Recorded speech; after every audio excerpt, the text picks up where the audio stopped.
सभी लोगों को प्रणाम। पहला जय श्री राम। आज मैं रामायण में आगे कथा कहूंगी जिसमें अहिरावण राम जी और लक्ष्मण जी को उठाकर विभीषण के भेष में उठाकर ले गया।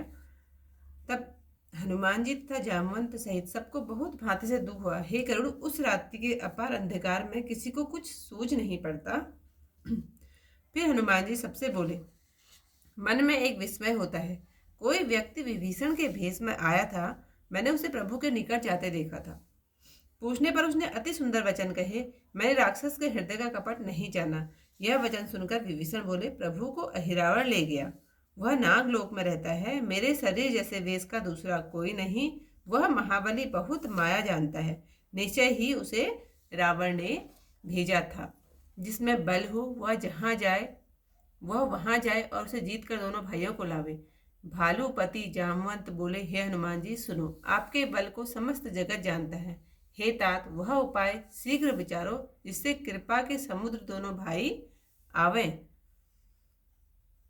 फिर वानरराज सुग्रीव ने विलख कर कहा, हे तात पवन पुत्र सुनो, बिना रघुनाथ जी के जन्म को धिक्कार है और एक एक पल युगों के समान बीत रहा है। प्यासा बिना पानी जैसे दुखी होता है, वैसे ही हम श्री राम जी के बिना हैं। हे हनुमान, हम सब ऐसे मलिन हैं जैसे बिना सूर्य के कमल। जिस प्रकार तुम सीता जी की खबर और औषधि लाए थे, उसी प्रकार गुणों की खान श्री राम जी को लाओ। यह सुनकर पवन पुत्र बोले, आप चित्त स्थिर करिए जिससे सेना विचलित न हो। 14वां भुवन और तीनों लोकों में से मैं प्रभु को ले आऊंगा। आप शोक त्याग दीजिए। अब से सब भाई सजग रहें और यही काल भी चढ़ जावे तो उससे भी लड़े। यह कहकर गर्जना करके हनुमान जी प्रलय काल के मेघ के समान चले। चलते चलते वे एक वृक्ष के नीचे गए। एक गिधनी गिद्ध से बोली। गिधनी गर्भिणी थी। वह अपने पति से यह वचन बोली, मनुष्य का मांस लाओ, मैं उसे खाऊं तो जी में चैन हो। उसका वचन सुनकर पक्षी ने कहा, अहिरावण राम को ले गया है। वह जाकर देवी की बलि देगा। हमारे बड़े भाग्य हैं जो वह मांस मिलेगा। किसी भी उपाय से मैं तुम्हें मांस लाकर दूंगा। ऐसा कहकर उसने मादा का आदर किया। हनुमान जी ने यह समाचार पाए तो हृदय में राम जी का स्मरण करते हुए वे उसी क्षण तुरंत पाताल लोक को गए और नगर में प्रवेश किया। वहां मकरध्वज नाम का बानर द्वारपाल था। वह कपि हनुमान जी को डांटकर अत्यंत क्रोध से बोला, तू मेरा निरादर करता है, तुझे डर नहीं है? जैसे पतंगे को दीपक का डर नहीं होता, मैं पवन पुत्र का बालक हूँ और काल का भी मुख भंजन करने वाला स्वामी भक्त हूँ। यह सुनकर हनुमान जी आश्चर्य से बोले, हे मूर्ख अज्ञानी, मेरे स्वप्न में भी पुत्र नहीं है। जो की कथा यहीं पर समाप्त होती है। पवन तनय पुनिकह सब पाहि, विस्मय होई एक मन माहि। को एक आव विभीषण भेषा, प्रभु के निकट जात में देखा। पूछत वचत कहेसि अति नीका, कपट न जानो निशिचर जी का। वचन सुनत बोले लंकेशा, अहिरावण लयगा अवशेषा। पन्नग लोक बसतु है सोई, राम तनु वेश अपर नहीं कोई। महाबली जाने बहु माया, निश्चय वह 10 शीस पठाया।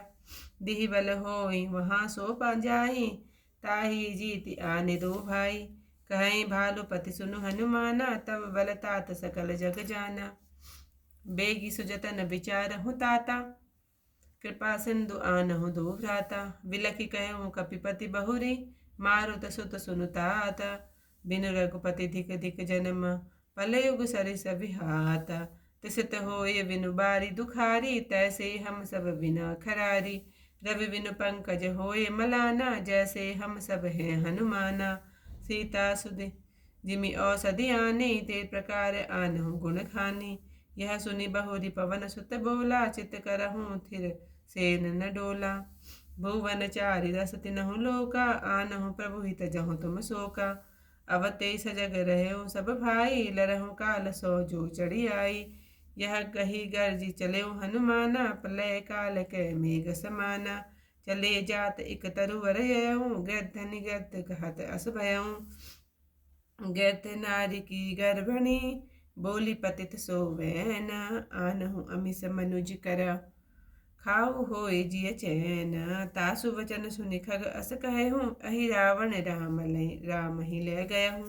दे वहीं बलि दे वहीं सो जाई, बड़े भाग्य आम सो पाई। कवनि हूँ जतन देव मैं जानी, अस कहीं गिरध नारी सन मानी। जब वहीं पवन सुत यह सुधि पाई, चले हृदय सुमिरत रघुराई। तुरत पल ताल ही तिहि छन गयऊँ, अहि रावण पुर पविसत भयऊँ। द्वारपाल मकर ध्वज कीसा, कपिसन डांटि कहत बहुरीसा। निदरहि मोहि तोहि डर नाही, जीति दीपक न पतंग डराहि। मारुत सुत करहूँ मैं बालक, स्वामी भक्त भंजन मुख कालक। विस्मय बस बोलत भये, सुनत वचन हनुमान।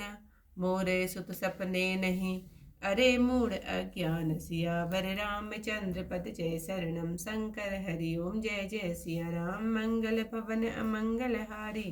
उमा सहित जही जपत मुरारी। त्याजी कथा यहीं पर समाप्त। कल को इससे आए कथा के साथ आप लोगों के सामने फिर हाजिर। तब तक के लिए सभी लोगों को जय श्री राम।